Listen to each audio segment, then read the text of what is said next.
ወይዘሮ አርሴማ አምነን መታሰሩን ስትሰማ በድንጋጤ ወይኔ ልጄ ምን አድርጎ ነው? አምነን እኮ ከሰው ጋር የሚጋጭ ሰው አይደለም፣ እንዴት ሊታሰር ይችላል?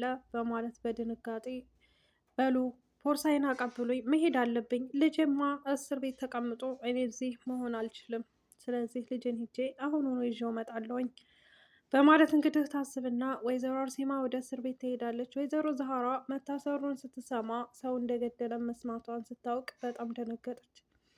ቢሮ ያሉት ልጆች በሙሉ መታፈናቸው እንደዚሁም ደግሞ ሊፍት ውስጥ መዘጋታቸውን ሲነግራቸው ቃልም ወደ ሆስፒታል ሄዳለ።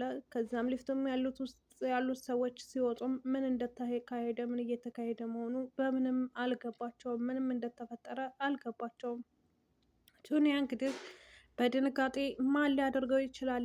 እኔን እኮ ወረቀት እዛ ክላስ እያየው በነበረበት ሰዓት ነው መታ ያፈነችኝ። ቆይማ ምንድን ነው ችግራቸው? ከኛ አምነንን ለምንድን ነው ይህን ያክል የሚያሰቃዩት? በማለት በንዴት በጣም ተናደድና እንግዲህ ስልክም ለአምነን መደወል ብትችልም አምነን ግን ስልክም ሊያነሳላት አልቻለም። ፈጥናና ሩጣ ወደ ቤት መታ እንግዲህ አምነን መታሰሩ ስትነግራቸው የቤት ሰው በድንጋጤ ይደነግጣል።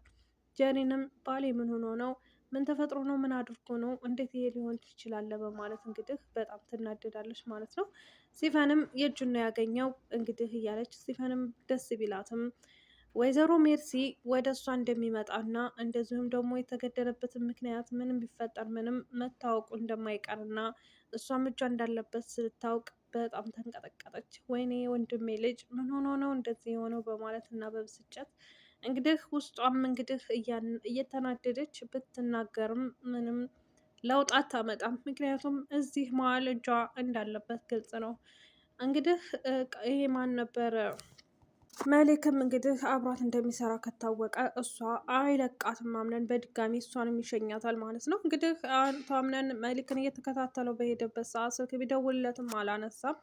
ከዛም በስተመጨረሻ እንግዲህ እሱ መሆኑን መኪናውን አቁሞ ከፊት ለፊት ሲያየው መሌክ ነው። አቶ አምነን እባከን ምንም እንዳታደርግ በማለት እንግዲህ አንተን ነው እየተከታተልኩ የነበረው ሲለው፣ አዎ እኔን ነው ግን ምንም እንዳታረግ በማለት ሲጠይቀው፣ ቆይ እንዴት ሆኖ አንተን ከጀርባዬ ስትወጋኝ የነበረው? እኔ አንተን አምኜና አንተን እኮ ድርጅት ውስጥ የቀጠርኩህ አንተን ስላመንኩ ነበረ። ቆይ እንዴት እንደዚህ ታደርጋለህ? በማለት አምነን እንግዲህ በንዴትና በብስጭት እሱን ይናገረዋል እንግዲህ ማለት ነው። ከዛም ምንም ነገር እንዳታደርገኝ እባክህን፣ እኔ አንተ ሁሉም ነገር አለ፣ እኔ ደግሞ ሁሉም ነገር የለኝም። ስለዚህ በዛን አጋጣሚ ቀናሁ በማለት እንግዲህ ይመልስለታል ማለት ነው። ታዲያ ምንም ብትቀና ምንም ቢሆን ታዲያ እንዴት ነው ያለፋህበትን ገንዘብ የምትወስደው? አዎ አልለፋሁበትም ግን አንተ ሁሉም ነገር ስላለህ እኔ ቀናሁ በማለት ሲመልስለት አምነንም በድንጋጤ ይህ ነው መልስህ? በቃ ለእኔ የሚገባኝና ይህን ነው መልስ የምትመልስልኝ? በማለት በብስጭትና በንዴት ቆይ ምንም ነገር እንግዲህ አልጠይቅህም። የምጠይቅህ ነገር ቢኖር አብሮ ከጀርባህ ያለው ሰው ማን ነው? አብሮህ የሚያግዘው ማን ነው? በማለት ጠይቀው እባክህን ምንም ነገር እንዳታደርግ እያለ ዝም ብሎ ከመቀባጠሩና ወይም ራሱን ከማዳን ይልቅ ራሱ እንድተኮስበት ራሱ እጅ ሰጠ ማለት ነው። እንግዲህ መሌክ ሞተ ማለት እንግዲህ ወይዘሪት ሜርሲም እንግዲህ አይቀርላትም ማለት ነው። አሰላሙ አለይኩም ወራህመቱላሂ ወበረካቱ። ወደ የተከበራችሁ የቻናሌ ቤተሰቦች ሰላም ሰላም ብያለሁ። ውድ ክርስቲያን ወገኖቼ ሰላማችሁ ዛሬ በያላችሁበት። ለዚህ ቤት አዲስ የሆናችሁ እስኪ ላይክ፣ ሸር፣ ሰብስክራይብ እያደረጋችሁ አበረታቱኝ። ኮሜንት፣ ሸር፣ ሰብስክራይብ፣ ላይክ እያደረጋችሁ አበረታቱኝ። እውነት ቪዲዮን ደግሞ እስከ መጨረሻው እዩልኝ ማለት ነው። ትናንትና ከትናንት ወዳ ቪዲዮ አልቀረጽ እያለ ስልኬ የተቋረጠ እምቢ ብሎኝ ነበረ ማለት ነው። እንግዲህ በዚሁ አጋጣሚ ዛሬ ተሳክቶልኛል። ስልኬ እያለገ ወይም ምንድን እያለ ነው የሆነ ሞልቶበት እምቢ ብሎኝ ማለት ነው። እና ለዛ ነበር አጠፋፍቻውን ተስተካክሎልኛል። እና ቪዲዮውን እስከ መጨረሻው በማየት ላይክ፣ ሸር፣ ሳብስክራይብ አድርጉኝ አበረታቱኝ ማለት ነው። እንግዲህ ዛሬ የመጣሁት በድር ድራማ ነው። ድር ድራማ እንግዲህ አቶ አምነን እንግዲህ ከፊት ለፊቱ ወይም ከድርጅቱ ያለውን ሰው እንግዲህ ጠላቱን ማን እንደሆነ ከየት እንደመጣና ምን እንደተፈጠረ አውቋለ። እንግዲህ ቃል ተብዬው ደግሞ እግሩን ስለተተኮሰበት ሆስፒታል ነው። ልጅቱ በጣም ፈጣን እንደዚሁም ደግሞ በጣም ሀርድ የሆነች ልጅ ናት። እንዴት መመለስ እንዳለባት፣ እንዴት ሰውን ማጥቃት እንዳለባት እና እንዴት መግባት እንዴት መውጣት እንዳለባት ሁሉንም ነገር ታውቃለች። በጣም የሰለጠነች እና የሴት ወንድ ናት ማለት ነው። አንዳንድ ጊዜ እኛ ሴቶች ማለት ነው የምንፈራቸው ነገሮች አሉ። ግን አንዳንድ ጊዜ ደግሞ እንደ ሴትነታችን እንደ ወንድም ቢያደርገን ጥሩ ነው። ምክንያቱም በስራችን ያሉ ጠላቶችን በስራችን ያሉ ክፉ ሰዎችን በእንደዚህ አይነት ሁኔታ እና በእንደዚህ አይነት ደረጃ ሲመጡ እነሱን በምንም አይነት መንገድ ይሁኑ በምንም አይነት መንገድ እነሱ እኛን ሊጎዱን እንደማይችሉ ማሳየት አለብን ማለት ነው። እና ልጅቱ በጣም ፈጣን እንደሆነች እንደዚሁም ደግሞ ከያዛት በኋላ የጣለውን ሽጉጥ አንስታ እንደተኮሰችበት እግሩ ላይ ነው የተናገረው። ሆስፒታል ሄዶ እንግዲህ ምንም ችግር እንደማያመጣበት ይነግሩታል። ሁሉም በድንጋጤ የቤቱ ሰው በድንጋጤ መደንገጡ የማይቀሬ ነው። ምክንያቱም አምነን ከሰው ጋር የማይገናኝና አምነን ስራውን ብቻና መልካም ሰው እንደሆነ ነው የሚያስቡት። አምነን ግን ሲደርሱበት እንጂ ሳይደርሱበት በጣም መልካም ሰው ነው ማለት ነው። ስለዚህ እንግዲህ ቹኒያም እንደዚሁም ደግሞ የቹኒያ አጋር የሆኑት የቢሮዎቹ ተቀጣሪዎች በሙሉ በዛች በሀርድ በሆነችው ሴትዮ እንግዲህ ከተደበደቡ በኋላ ሊፍት ውስጥ በአንድ ቆጥራ እግራቸውን እየገተተች ነው ሊፍት ውስጥ አስገብታቸው ዘግታባቸው የሄደችው ማለት ነው። ቃልም እንግዲህ መጥቶ ሊፍቱን ሲከፍተው ያገኘው እነሱን ነበረ። ከዛም እንግዲህ ወደ ላይ ወደ ፎቅ ሄደና እየተኮሰ በሄደበት ሰዓት የሆነ አጋጣሚ ላይ ያገኛታል። ከዛም እንግዲህ እሱ ሽጉጡን የተኮሰ አስመስሎ እጁን በእግሯ ስትመታው መሳሪያው ይወድቃል። ከዛም እንግዲህ መሳሪያውን አንስቶ እሷን ሲከተላትም ሩጣ በወንበር ባለበት ቦታ ላይ ትገባለች። እየተኮሰ በነበረበት ሰዓት እሷ ግን ተሽለክልካ ያው መታት መታውና ከዛም በመቀጠል እንግዲህ ታመልጣለች። እሱም አልያዛትም እግሩንም ተተኩሶበት። እንግዲህ ውድ ቤተሰቦቼ ሲፈን ሙስጠፋን ከዛ ቤት እንደሚወጣ እንደዚሁም ደግሞ መሄድ እንዳለበት ለአቶ አምነን ትነግረዋለች። አቶ አምነን እባክህን ሙስጠፋ ወደ ቤተሰቦቹ መሄዱ አይቀርም፣ ስለዚህ የሚሰራ ስራ ካለ ቶሎ ይስራና ይጨርስልህ በማለት ትመልስለታለች።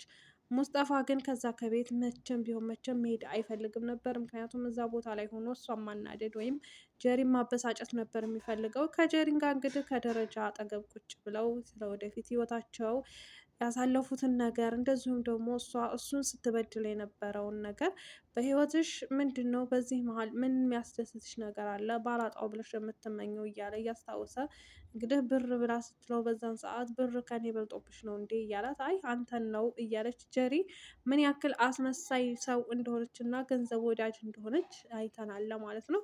እንግዲህ 50 ሺህ ብር 100 ሺህ ብር 20 ሺህ ብር እያለች ሲያስተላልፍላት የሙስጠፋን ህይወት አበላሽታ ወደ አምነን ህይወት የመጣችው ለገንዘብ ወዳጅነቷ ነው። ስለዚህ እሷ ለአምነንም የማትገባው ናት፣ ለሙስጠፋም የማትገባው ናት። ስለዚህ ይህን ሁሉ ችግሯንና እንደዚሁም ደግሞ ይህን ሁሉ ክፋቷን በተለይ ደግሞ በመልክ ላይ ያደረሰችውን ነገር እንትን ማለት አለባት ማለት ነው። ታውቆ ከዛ ከቤት መባረር አለባት እሷን በተራዋ ማለት ነው። ስለዚህ ሙስጠፋ እንግዲህ አምኗት ስለ ወደፊት ህይወቱ አስቧት አብረው በነበረበት ሰዓት እንግዲህ እሷ የምትፈልገው ገንዘብና ገንዘብ ብቻ ነው። እወድሻለሁ በአራት ሰዓት እሷ የምትፈልገው ይሄን ያክል ገንዘብ አስፈልገውኛልና ላክልኝ ነበረ። ሙስጠፋም እንግዲህ ጓደኞቹን እየደወለ ይሄን ያክል ብር ሚስቴ አስፈልጓታል ቶሎ ላኩላት በማለት ሲነግራቸው ነበር። እንግዲህ እያስታወሰ የነበረውን እየተናደደ እየተበሳጨ ጀሪንም የሰው ልጅ እኮ አንዳንድ ጊዜ አዋዋልህን አሳምር ይባላል። በዛን ሰዓት እኔ ከመጥፎ ጓደኞችና እንደዚሁም ደግሞ ገንዘብ ወዳጅ ሰዎችና ጓደኞች ስለነበሩኝ ነው ህይወቴን የመሰቃቀሉትና ያበላሹት በማለት ብትመልስለትም እሷ ግን አሁንም ቢሆን ገንዘብ ማሳደዷን የማትተው ሴትዮ ናት። ስለዚህ ሙስጠፋ ከዚች ከልጅ ቶሎ መላቀቁና እንደዚሁም ደግሞ እሷን እንደዚህ በቀላሉ ስትናደድ እና ስትበሳጫት ማየቱ ለእሱ በጣም ያስደስተዋል። እሷ ግን እንዴት ነው አንተ በጣም ክፉ ነህ፣ የሰው ስቃይ የሚገባህ እና የሰው ስቃይ የምትረዳው እንዴት ነው የሰው ልጅ ሲሰቃይ የምትደሰተው በማለት እንግዲህ ስትለው አንቺ ካደረግሽብኝ አንጻር ምንም ማለት አይደለም፣ ይሄ በጣም ትንሹ ነው እያለ እንግዲህ ሙስጠፋ ጀሪንን በጣም ሲወቅሳት ነበረ። ሲፈን እንግዲህ ከውጭ ወጥታ እየሄደች በነበረበት ሰዓት ግቢውን ዘወር ዘወር እያለች ቀጥ ብላ ስታያቸው ጀሪን እና ሙስጠፋ ቁጭ ብለው እያወሩ ታገኛቸዋለች። በዛን ሰዓት እንግዲህ ትኩር ብላ ስታያቸው እነሱ እየተጨቃጨቁ ነበረ። እንግዲህ በዛን ሰዓት ያው ሂዳም ለማዳመጥም ሆነ ሂዳም የሆነ ነገር ለማድረግ አልቻለችም። ምክንያቱም እታችሁና ከማዳመጥ ውጭ ማለት ነው። አንዳንድ ጊዜ ጥሩ ሰዎችም ወደ ህይወታችሁ ሲመጡ መጥፎ ሰዎችም ደግሞ እናንተን አበላሽተዋችሁ እንደሚሄዱ ከዚህ ድራማ ተረድቻለሁ ማለት ነው። አዋልህን አሳምር የሚባለው ነገር ለካ እውነት ነው። እና ውድ ቤተሰቦቼ እንግዲህ ከመልካም ሰው ጋር ያውለን፣ ከመልካም ከጥሩ ሰዎች ጋር ያውለን ብላችሁ ዱአ አድርጉ። እና ውድ ቤተሰቦቼ የነበረን ቆይታ አመሰግናለሁኝ። በአዲስ ቪዲዮ በአዲስ ነገር እስከምንገናኝ ድረስ ሰላም ሆኖልኝ